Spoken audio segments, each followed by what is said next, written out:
Hi, welcome to Brenda's Bonkers.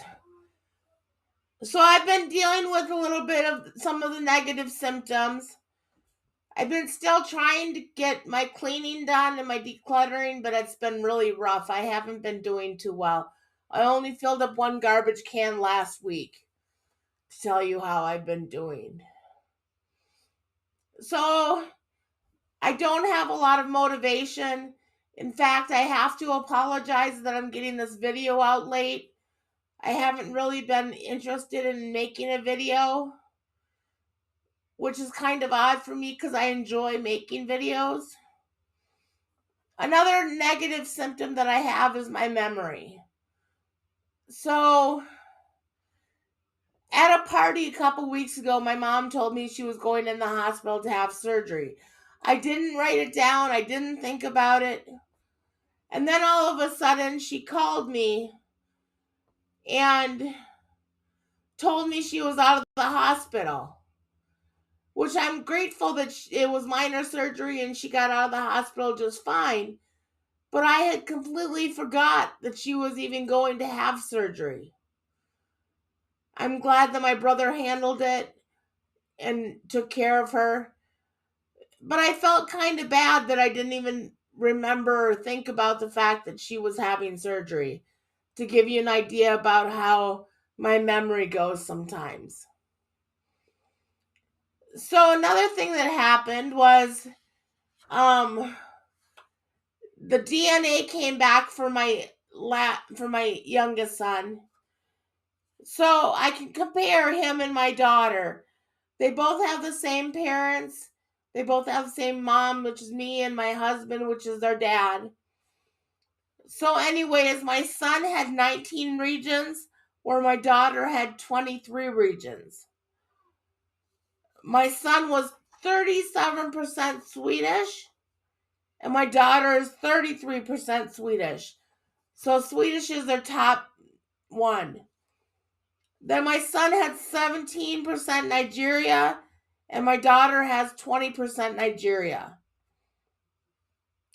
So my son came out as being 37% black, and my daughter came out to being 40% black, which makes sense since my husband is 80% black by his DNA, that they'd be about 40. So my daughter is 40% and my son is 37%.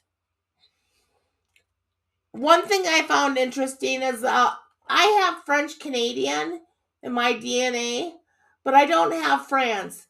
And my son ended up with 1% France, and my husband doesn't have any France either. I thought that was really interesting that he ended up with the French. And my daughter has the 1% of the Native American, the Yucatan Peninsula.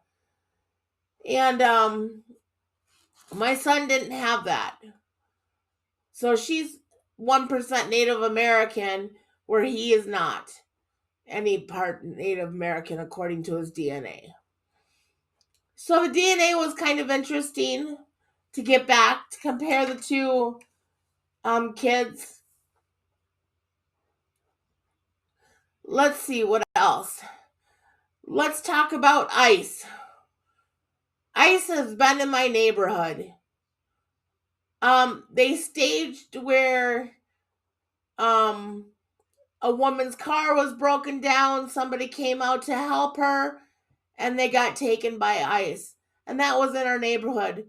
So I walked down to my daughter's bus stop to get her and stuff. So ICE is still very present in the area and in my neighborhood specifically. So I'm very careful. And I have my kids making sure that they carry their birth certificates. And I know that ICE is supposed to be ending. They're supposed to end Operation Metro Surge or whatever it's called. But it still feels like ICE is present. There's helicopters flying overhead a lot. It just feels like we're still being occupied by ICE. So I really don't have much to say today. I know this is short, but I haven't had a lot of energy. If you can tell by my appearance, I haven't really been taking care of myself as well. I'm still taking baths every day, 2 or 3 baths a day, so it's just not the 3 or 4 that I had been, which shows that I'm a little bit more relaxed, I suppose, that I'm not rushing to take a bath to keep my mind busy. But that's about where I've been. So thank you. Have a great day. Have a good week. Like and subscribe. Thank you.